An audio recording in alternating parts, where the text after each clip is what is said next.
नमस्कार दोस्तों। दोस्तों,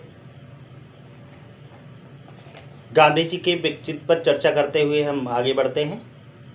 तो दोस्तों, चर्चा करेंगे भारतीय राष्ट्रीय कांग्रेस का कराची अधिवेशन कब हुआ था। 26 से 31 मार्च 1931 को हुआ था। इसके अध्यक्ष सरदार वल्लभ भाई पटेल थे। उद्देश्य इसका ये था कि गांधी इरविन जो समझौता हुआ था उसको मंजूरी प्रदान करना, यानी भारतीय राष्ट्रीय कांग्रेस से मंजूरी प्रदान कराना।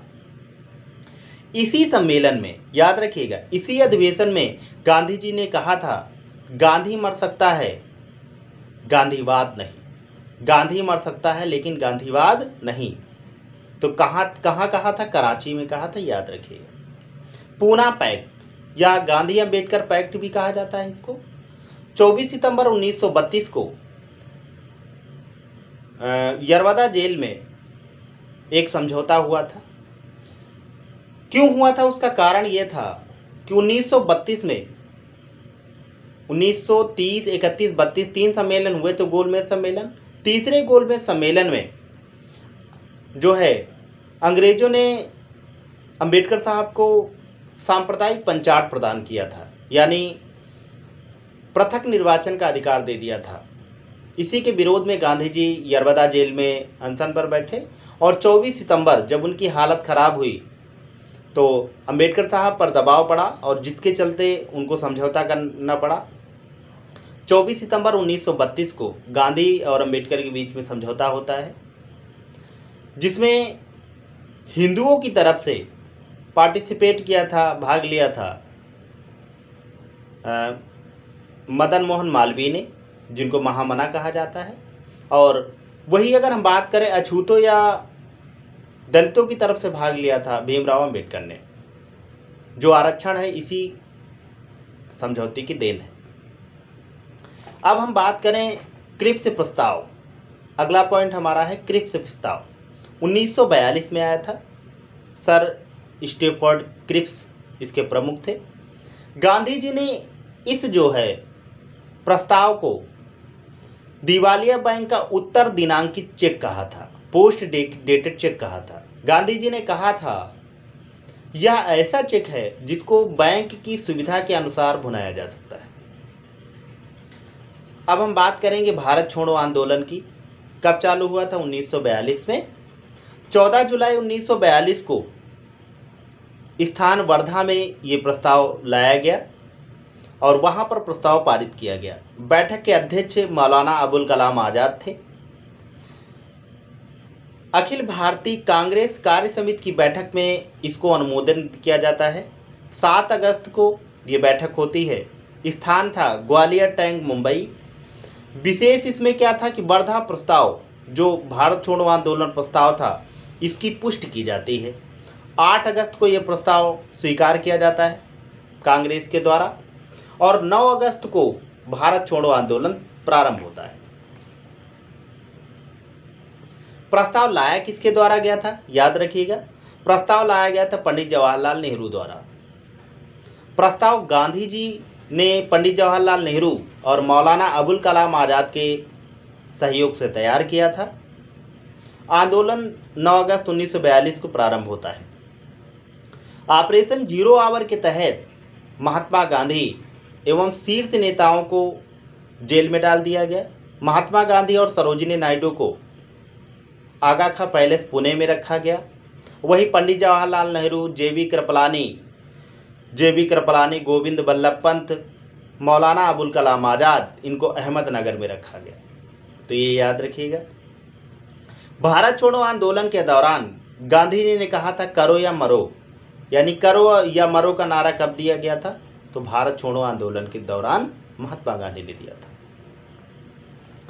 गांधी जी को मिली उपाधियां हम बात करेंगे। अब गांधी जी की कौन कौन सी उपाधियां मिली, चर्चा कर लेते हैं। तो गांधी जी को कर्मवीर की उपाधि मिली थी। किसने दी थी? दक्षिण अफ्रीका में वहां के लोगों के द्वारा दी गई थी। कुली बैरिस्टर कहा था। किसने कहा था? तो दक्षिण अफ्रीका में अंग्रेजों ने उपहास उड़ाया था इनका, कुली बैरिस्टर कह के। भंगी शिरोमणि कहा गया था दक्षिण अफ्रीका में गांधी जी को। सेवाग्राम का संत कहा गया था गांधी जी को। मलंग बाबा कहा गया था पश्चिमी सीमा प्रांत के कबीलाई जनजाति जो थे उनके द्वारा कहा गया था मलंग बाबा। भर्ती करने वाला सार्जेंट कहा गया था, अंग्रेजों द्वारा कहा गया था, क्योंकि 1914 से 18 में जो प्रथम विश्व युद्ध हुआ था उसमें गांधी जी ने घर घर जाके लोगों से निवेदन किया था कि आप जो है युद्ध में भाग लें, जिससे हमें अंग्रेजों से मदद मिल सके। तो इसीलिए इनको सार्जेंट कहा जाता है, भर्ती करने वाला सार्जेंट कहा जाता है। और इसी के उसमें गांधी जी को केसरी हिंद की उपाधि भी दी गई थी, तो ये याद रखिएगा। अगली उपाधि है केसरी हिंद की उपाधि, अंग्रेजों द्वारा ही प्रदान की गई। जुलू युद्ध पदक इनको दिया गया, बोअर युद्ध पदक दिया गया इनको, अर्धनग्न फकीर कहा गया, देशद्रोही फकीर कहा गया। तो देशद्रोही फकीर और अर्धनग्न फकीर किसके द्वारा कहा गया? तो उस समय प्रधानमंत्री थे विंस्टन चर्चिल, तो विंस्टन चर्चिल के द्वारा कहा गया था अर्धनग्न फकीर या देशद्रोही फकीर कहा गया। महात्मा किसके द्वारा कहा गया? तो चंपारण सत्याग्रह के दौरान कहा गया था रविन्द्रनाथ टैगोर के द्वारा, याद रखिएगा। वही बापू किसके द्वारा कहा गया? तो पंडित जवाहरलाल नेहरू ने इनको बापू कहा था, ये भी याद रखिएगा। राष्ट्रपिता की उपाधि 6 जुलाई 1944 को रंगून रेडियो के माध्यम से सुभाष चंद्र बोस ने राष्ट्रपिता कह के संबोधित किया। तो क्या कहा? राष्ट्रपिता कहा। किसने कहा? सुभाष चंद्र बोस ने कहा। गांधी जी की कुछ उपाधियां, उनके बारे में और हम चर्चा कर लेते। जैसे वन मैन बाउंड्री फोर्स कहा था, किसने? लॉर्ड माउंटबेटन ने कहा था, वन मैन बाउंड्री फोर्स।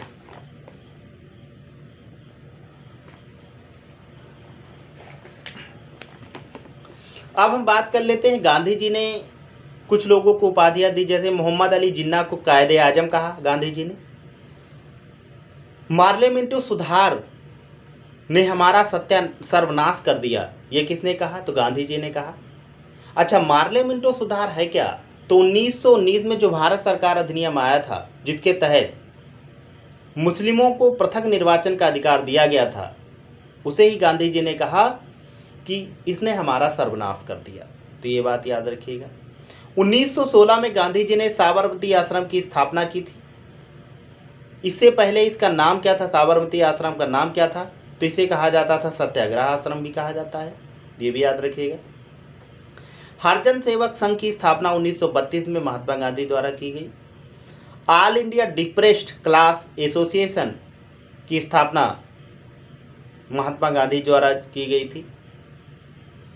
2 अक्टूबर 2014 से भारत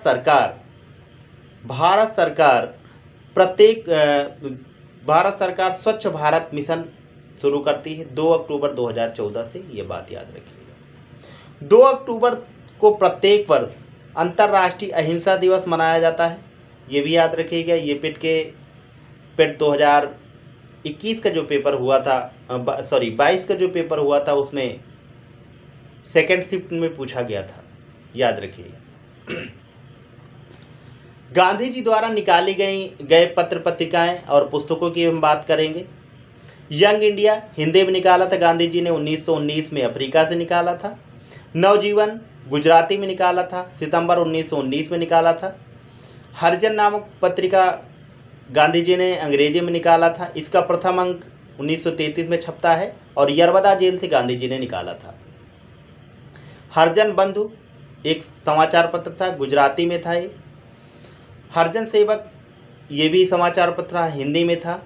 इंडियन ओपिनियन जून 1903 में ये छपता है और ये अफ्रीका से छपता है। ये गुजराती, हिंदी, तमिल और अंग्रेजी में छपता है। अच्छा, इस समाचार पत्र का प्रधान संपादक कौन था? तो याद रखिएगा, मनसुख लाल नजर। कौन था? मनसुख लाल नजर था। अब हम बात करते हैं गांधी जी के द्वारा लिखी गई पुस्तकों की। माई एक्सपेरिमेंट विथ ट्रूथ, सत्य के साथ हमारा प्रयोग, तो मेरा प्रयोग, तो ये गांधी जी ने लिखा था। इंडिया होम रूल, ये गांधी जी की पुस्तक है। माई अर्ली लाइफ, ये गांधी जी की पुस्तक है। मेरी आत्मकथा गांधी जी की पुस्तक है। माई चाइल्डहुड, मेरा बचपना, ये भी गांधी जी की पुस्तक है। और हिंद स्वराज गुजराती में है, 1909 में लिखी गई, ये भी गांधी जी की पुस्तक है। तो दोस्तों, इसी के साथ आप सभी का बहुत बहुत धन्यवाद, नमस्कार। और ये जितना भी मैटर हमने आपके साथ डिस्कस किया है ये आपको सब मेरे टेलीग्राम चैनल पर मिल जाएगा। इसमें मैं हाईलाइट भी कर दूंगा जो पॉइंट ज़्यादा पूछे जाते हैं। नमस्कार।